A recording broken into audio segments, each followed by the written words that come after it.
बड़ा मुद्दा है। जी हाँ, राजनीति एक बहुत ही ज़्यादा ऐसा एक वो बन चुका है कि राजनीति में ही सब कुछ जायज़ है, सब कुछ कर लेते हैं राजनीति में। हमारे साथ कुछ बहुजन समाज के लोग हैं और जानेंगे कि बहुजन समाज में बहुत सारे राजनेता हैं, जैसे कि चाहे समाजवादी पार्टी के अखिलेश यादव जी हैं, बहुजन समाज पार्टी से बहन कुमारी मायावती जी हैं, और जो है कई सारे जो संगठन हैं, वाम से कई जो है पार्टी है, इसका बहुजन मुक्ति पार्टी के नाम से पार्टी आने वाली है, जो कि विधानसभा चुनाव लड़ेगी। चंद्रशेखर आज़ाद की अगर बात करें तो वो भी अपनी आज़ाद समाज पार्टी के साथ उत्तर प्रदेश में चुनाव लड़ेंगे। लेकिन सभी बहुजन समाज के लोग एक ना मतलब दावा कर रहे हैं सत्ता हासिल करने का अलग अलग। तो सर क्या होने वाला है, मतलब ऐसा कैसे हो सकता है कि सभी बहुजन समाज के लोग अगर अलग अलग चुनाव लड़ते हैं तो कैसे सत्ता हासिल हो पाएगी? देखिए, ऐसा है, अगर सब लोग अलग अलग लड़ेंगे, लेकिन वर्तमान में जो जनता का जो मन है वो ये है कि इस समय भाजपा को पूरी तरह से अगर कोई पार्टी लड़ा सकती है तो प्रथम शक्ति के रूप में सपा है। ये जनता का मानना है कि सपा जो है प्रथम ताकत के रूप में है भाजपा से लड़ने के लिए, और बसपा भी अपना संघर्ष कर रही है और अन्य दल भी हैं, कांग्रेस भी है। तो उसमें ज़्यादा उचित यही होगा अगर ये सब लोग इकट्ठे हो जाएं तो ये लड़ाई बहुत मजबूत बन सकती है और आसानी से लड़ी जा सकती है। लेकिन जो है अगर ये इकट्ठे नहीं भी होते हैं तब भी फिर जनता अपना निर्णय लेगी कि जनता जिसे भाजपा को हराने के लिए जिसे ज़्यादा मजबूत समझेगी उसके साथ जाएगी। कहीं ना कहीं ऐसा है ना कि जाति के आधार पर राजनीति चल रही है, लेकिन अगर वोट की बैंक की बात करें 85% की बात करते हैं तो वो 85% बहुत सारे दलों, ज़्यादातर इस समय जो ओबीसी वोट है वो भाजपा की तरफ है, लेकिन उसी वोट को खींचने के चक्कर में सभी लगे पड़े हैं। बहुजन समाज का वोट कहाँ कहाँ जाएगा, कैसे राजनीति, अगर मेरे हिसाब से बात करें तो कभी ये हालत रही तो इस देश में बहुजन समाज का कोई व्यक्ति प्रधानमंत्री नहीं बन सकता। ये बात कितनी सच है? देखिए, ऐसा है कि जहाँ तक बहुजन में एससी, ओबीसी और माइनॉरिटी के लोग आते हैं वो मिलकर के सब बहुजन एक बनता है जी। उसमें जो है अल्पसंख्यक भी जो है कहीं कम और कहीं ज़्यादा शिफ्ट है, लेकिन ओबीसी जो है पिछले चुनाव में उसके लिए भ्रम की स्थिति पैदा की गई।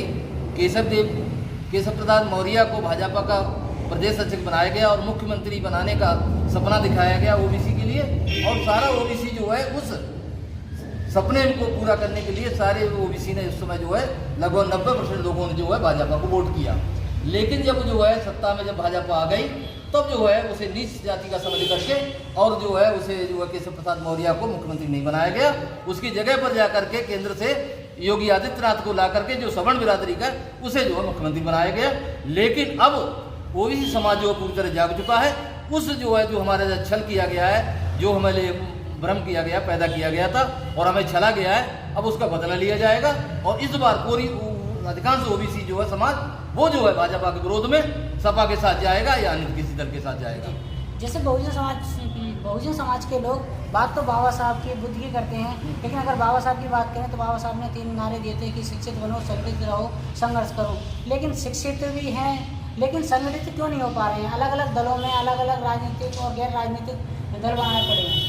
देखो, ये व्यक्ति की सबकी बहुत ज़्यादा महत्वाकांक्षाएं होती हैं और उन महत्वाकांक्षाओं के कारण सबको तो जो है सब लोग ना मुख्यमंत्री बन सकते हैं और ना सब बहुत बड़े जो है राजनीतिक बड़े पदों पर हिस्सेदारी मिल सकती है। मिशन सभी का एक है, सभी खाने की बात करते हैं, लेकिन जब थोड़ी सी अगर वोट बैंक हो जाती है तब वो किसी न किसी दल के साथ हो जाते हैं या अपना नया दल बना लेते हैं। हाँ, ये बात सही है कि वो नया दल बनाते हैं और यही इसी कारण जो है ये जो है बहुजन समाज जो कमज़ोर हुआ है।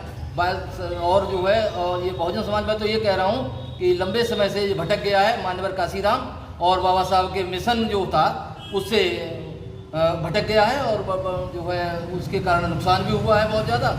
अब जो है ये वर्तमान में सब लोग जो है जातिगत सम्मेलन करा रहे हैं, कहीं बड़े बड़े महापुरुषों की मूर्तियाँ वगैरह लगाने का वादा करते हैं, लेकिन आम आदमी के जो मुद्दे हैं रोजी रोटी, शिक्षा और स्वास्थ्य, इन पर जो है चर्चा नहीं करते हैं और ना इस पर जो कोई जो है मुद्दा बनाकर कोई लड़ना चाहता है। इस पर जो है आज जो है भाजपा वर्तमान जो सत्ता पक्ष है वो जो है हिंदू मुसलमान करके, तालिबान और अफगानिस्तान करके जो है वो लड़ना चाहता है।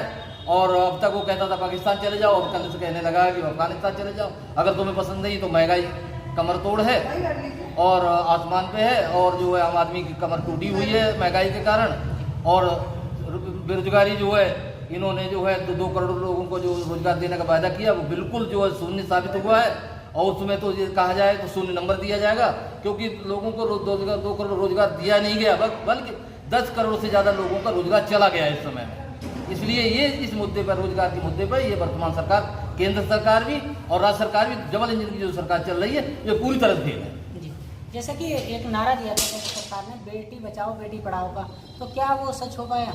नहीं, बिल्कुल नहीं हो पाया, और वर्तमान में इस सरकार में तो बिल्कुल नहीं हो पाया। मैं बताऊं कि इस सरकार के मंत्री विशेषकर और बड़े बड़े पदों में बैठे हुए लोग ही जो है इसमें लिप्त पाए गए हैं। चाहे वो जो है शाहजहांपुर में जो महिला कांड के साथ बलात्कार का कांड हुआ था, चिन्मयानंद जी हैं जिनके खिलाफ वो जो है चुनाव को जो है केस चल रहा है, और वो जो है जेल में है।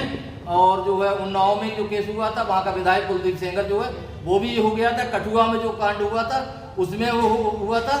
और अभी जो है हाथरस में एक मनीषा नाम की लड़की, जो वाल्मीकि लड़की थी, उसको जो है जला के मार दिया गया था, उसके साथ रेप भी हुआ था। लेकिन जो वर्तमान सरकार है उसने बहुत दबाव में आने के बाद जो है आरोपियों की कार्रवाई की। पहले तो जो है आरोपियों को बचाने का कार्य कर रही थी पूरी तरह से। और इसी तरह से अभी कल परसों में जो सीतापुर में एक श्रद्धा नाम की लड़की है, उसके साथ रेप करके